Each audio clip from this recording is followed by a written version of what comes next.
Share बाजार हरे निशान पर बंद हुआ। सेंसेक्स 485 अंक की तेजी के साथ 84,065 पर बंद हुआ। निफ्टी 173 अंक बढ़कर के 25,867 पर बंद रहा।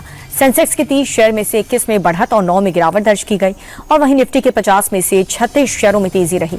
साथ ही 14 शेयरों में गिरावट दर्ज की गई है। मेटल, बैंकिंग और रियल्टी शेयर्स में बढ़त रही। अच्छे तिमाही नतीजों के बाद एसबीआई का शेयर 7.63% बढ़कर के बंद हुआ।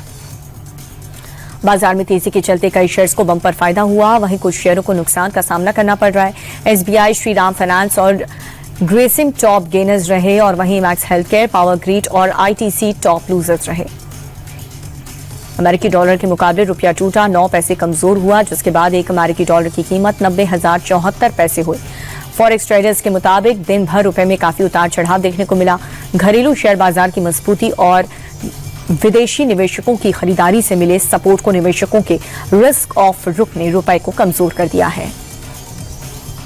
सोने चांदी के दाम में तेजी दर्ज की गई है। चांदी की कीमत 16,826 रुपए का इजाफा हुआ, जिसके बाद 1 किलो चांदी का जो दाम है वो 2,61,755 रुपए प्रति किलो हो गया।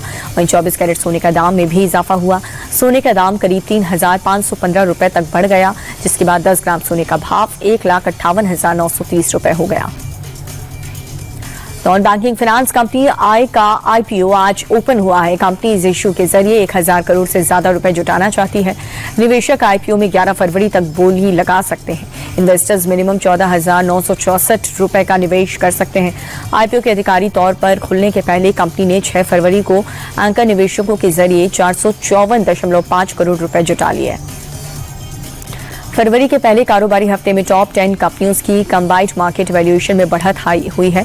टॉप 10 में से 8 फर्म्स की वैल्यू 4,55,000 करोड़ रुपए बढ़ गई। रिलायंस इंडस्ट्रीज इनमें सबसे बड़े गेनर्स रहे। रिलायंस को 1,41,000 करोड़ रुपए का फायदा हुआ और वहीं टाटा कंसल्टेंसी सर्विसेज और इन्फोसिस की मार्केट वैल्यूएशन घटी रही। फरवरी के पहले हफ्ते में निवेशी पोर्टफोलियो निवेशक भारतीय शेयर बाजार में नेट खरीदारी बन गए हैं। एफपीआई ने फरवरी में अब तक 8,100 करोड़ रुपए के ज्यादा निवेश किए। बीते 3 महीनों से एफपीआई केवल बिकावली कर रहे थे और विदेशी निवेशकों ने जनवरी में बाजार से 35,962 करोड़ रुपए निकाले थे और वहीं फरवरी में यूएस भारत की डील के बाद ट्रेंड बदल गया। इनकम टैक्स विभाग ने इनकम टैक्स रूल्स 2026 का नया ड्राफ्ट जारी कर दिया है और ये नया नियम 1 अप्रैल 2026 से लागू होंगे। नए प्रस्तावित ड्राफ्ट में नियमों और फॉर्म की संख्या में भी कटौती की गई। अभी तक 511 नियम और 399 फॉर्म थे। नए ड्राफ्ट में इन्हें घटा करके अब सिर्फ 333 नियम और 190 फॉर्म कर दिए गए।